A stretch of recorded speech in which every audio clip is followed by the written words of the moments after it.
There's still 4 open spots on the task force, and applications are open now. While some argue this controversial task force is designed to break up JCPS, others say it will help education in Jefferson County. WLKY's Mark Vanderhoff takes a closer look.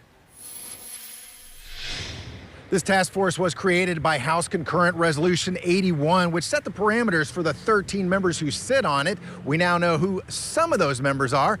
And if you're interested in having a voice, well, this could be your chance. We need to have a broad spectrum of individuals on this task force so it can shed some light from different points of view. Representative Ken Fleming sponsored the resolution and will sit on the task force. The workload, it's not an easy task. We ask for people to dedicate at least, even though publicly say it's going to be one day a month, it's going to be at least 2, maybe more than that. The Nonpartisan Legislative Research Commission will pick 4 applicants from the following categories: 2 parents of JCPS students, either current or graduated within the last 5 years, 1 business representative with experience in finance and management of a large business, and 1 current JCPS teacher who has been with the district for at least 5 years. In addition, 1 member each will represent State Auditor Allison Ball, Louisville Mayor Craig Greenberg, and JCPS Superintendent Marty Pollio.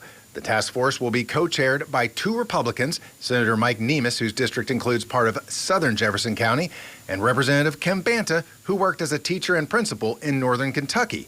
There's also Republican Senator Lindsey Titchener, whose district includes part of eastern Jefferson County, and 2 Louisville Democrats, Senator Gerald Neal and Representative Tina Bojanowski.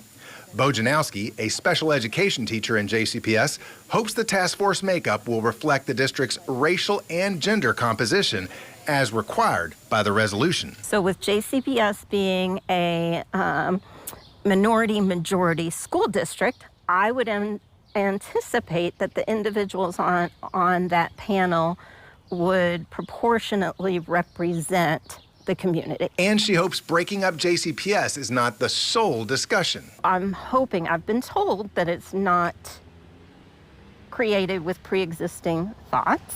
Fleming says the intent is to improve education. We think we'll start moving the needle because something's got to be done. That, he says, may or may not mean breaking up JCPS.